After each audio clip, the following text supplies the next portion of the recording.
A nossa geração atual, e aí quando eu falo de geração, eu não quero dizer nem um grupo específico de uma certa faixa etária, eu quero dizer nós que estamos vivendo nesse mundo, nós estamos nos tornando cada vez mais imediatistas. Uhum.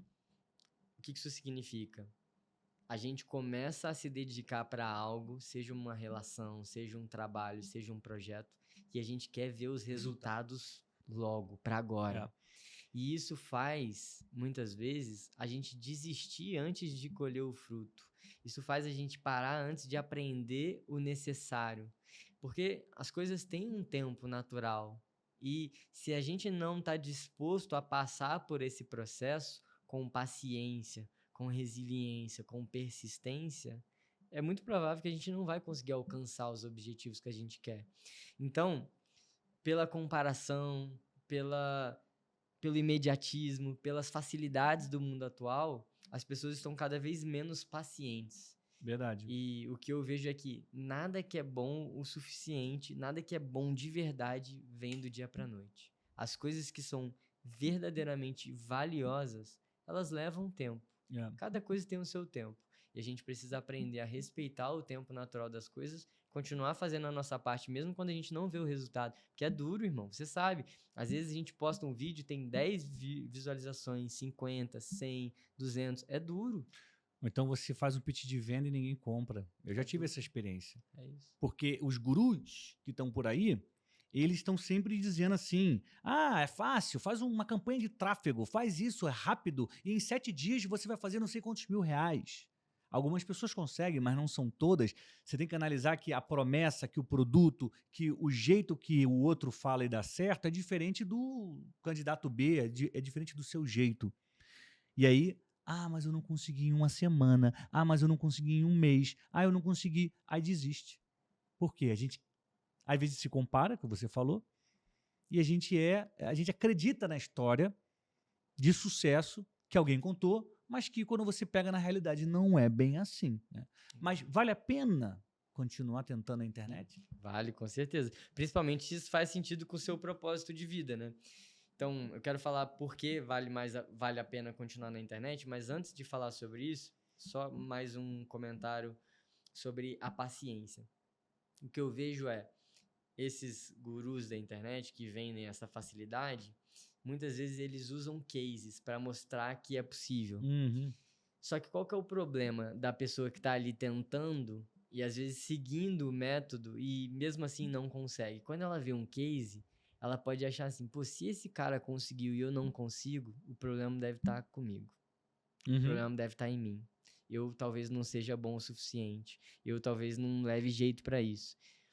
Então, o que eu sempre recomendo é busque conhecer os bastidores. Uhum. Porque o que esse guru não te fala, talvez, é quanto tempo esse case que ele está apresentando levou para alcançar esse resultado. A pessoa que você está inspirando, quanto tempo ela levou para alcançar esse resultado hoje que você admira? Isso é muito dito no digital, mas é sempre bom repetir. A gente não pode comparar o nosso começo com o meio ou final de outra pessoa. A gente não pode comparar Verdade. o nosso bastidor com o palco de outra pessoa. Uhum. Então, vale a pena? Voltando agora na sua pergunta. Para mim, vale. Para você, vale. Por quê? Porque a gente está falando sobre o nosso propósito de vida. É isso aí. Sobre algo que é realmente verdadeiro pra gente, que faz sentido. Então, por exemplo, né? Por que eu fui pra internet?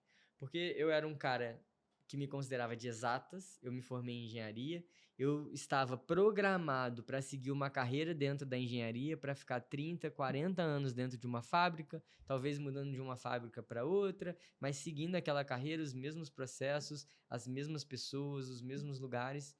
E eu entendi assim, não é isso que eu quero fazer da minha vida. Uhum. A transformação que eu tive, ela foi tão impactante para mim que eu sentia que eu precisava levar essa mesma transformação para as pessoas. Então, Quando eu comecei a meditar, quando eu comecei a buscar o autoconhecimento, a desenvolver minha comunicação, minha capacidade de liderança, a minha capacidade de relacionamento, quando eu comecei a desenvolver mais a minha inteligência emocional, tudo isso que eu fui aprendendo, eu entendi que as pessoas precisavam disso e que eu poderia desenvolver meus dons e meus talentos para isso. Então é uma transformação verdadeira minha. E quando você faz algo que é verdadeiro para você, o resultado, ele influencia menos. Por quê? Porque você entende que quer fazer isso pro resto da vida. Eu entendo, eu quero fazer isso pro resto da minha vida. Então eu vou continuar aprendendo, continuar crescendo, continuar evoluindo, porque esse é meu propósito. Então, no meu caso, vale a pena. Agora, quando a pessoa faz só pelo resultado, só pelo dinheiro, só pela fama, talvez isso não seja forte o suficiente para ela enfrentar todas as adversidades. Eu acho que quando é só pela fama, essa pessoa desiste quando não consegue rapidamente, ou quando ela consegue dinheiro, o objetivo dela é dinheiro. Às vezes ela consegue, na sequência ela abandona. Aí ela cria, ao longo de uma jornada, desejo, ela cria uma audiência, só que ela conseguiu o que ela queria, ela vai embora. Eu acho que algumas pessoas conseguem, só que como o propósito não é esse, elas usam só como uma escada, o que é ruim, né? Porque você está fazendo sentido para algumas pessoas e daqui a pouco você as abandona. Eu tenho uma coisa comigo que é o seguinte, para falar de talento, de dom, né? E eu quero depois que você conte se você já pensou em desistir. Eu cresci na igreja, né? Eu, meus irmãos, né? Meu pai, minha mãe. E na igreja, quando você é novo, eles te colocam em alguma coisa. Você tem que fazer alguma coisa na igreja, né? Quem aqui cresceu na igreja sabe.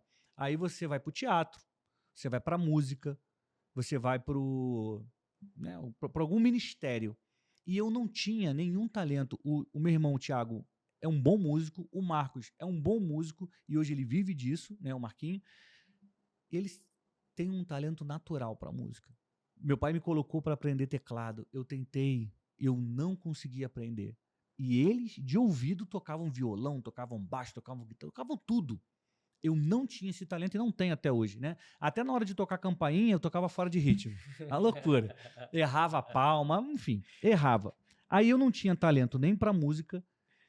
Eu fiz o teatro durante um período, mas parei de fazer porque também não era muito do meu coração. E a dança, que eu nunca tentei. Falei, não, a dança não é para mim, não. Né? Não tinha um ministério, como a gente fala dentro da igreja, para o Daniel. O que você faz? Você senta lá no banco, você não faz nada. Porque na época que eu era um adolescente na igreja, hoje em dia mudou, graças a Deus. Então, assim, o meu talento naquela época não tinha espaço dentro da igreja. Esse é o ponto. Logo depois, quando eu fiz lá 19 anos, aí começou a ter filmagem, né, nas igrejas e você poderia de alguma forma contribuir. Mas com 12, não tinha. Quando eu descobri o meu talento para comunicação e a minha paixão, eu me agarrei a ela. Eu falei, eu nasci para comunicar, para compartilhar conhecimento. Esse é meu propósito. Quando eu percebi que o jornal impresso, que é o sonho da minha vida, já não estava vendendo tanto, não tinha tanta audiência, estava demitindo em massa, eu pensei, o que eu vou fazer para continuar comunicando? Então não é uma questão do dinheiro, é questão de continuar cumprindo o propósito. Então eu não largo a comunicação e hoje eu te incentivo a se comunicar por conta disso, porque a comunicação ela me deu uma identidade como profissional. Eu me identifico, assim, eu sou alguém porque eu comunico algo e você tem algo para comunicar.